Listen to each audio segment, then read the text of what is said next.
Live from Liverpool. In just 2 weeks' time, Eurovision will be bursting onto our screens. In 1993, the city's born and raised Sonia took to the stage as the UK's entry. Now, 30 years later, Eurovision is coming to her.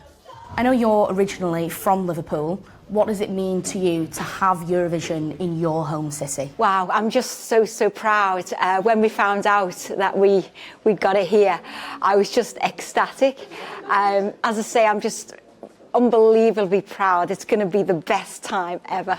This week, Sonia joined forces with a choir made up of refugees in order to mark a very special edition of Eurovision. No matter if people are singing in English or a different language, music connects people together.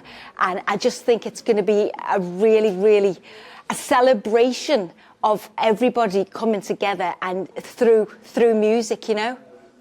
United by music.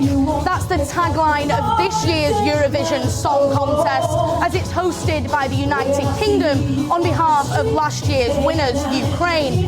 Now, this choir features several Ukrainian refugees. They may have been forced to flee the conflict in their homeland, but they still have a message of hope that they want to spread.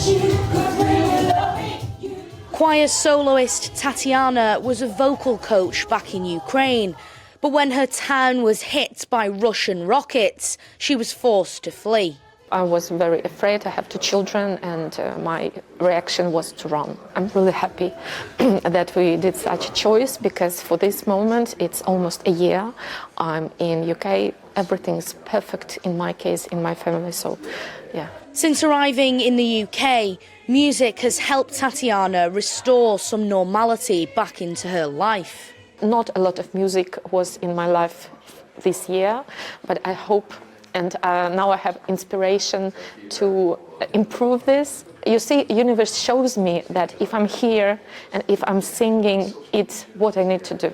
It's for me. Funded by the National Lottery, the choir first started back in 2018. It brings together young refugees and asylum seekers from all over the UK. I think music is a great healer. I think it's a great leveller, and most of all, it's a great communication tool. You know, whether they're from Ukraine or whether they're from Sudan or whether they're from Afghanistan, you can use music to communicate. And that's what this year's Eurovision is all about. Bringing people together through music.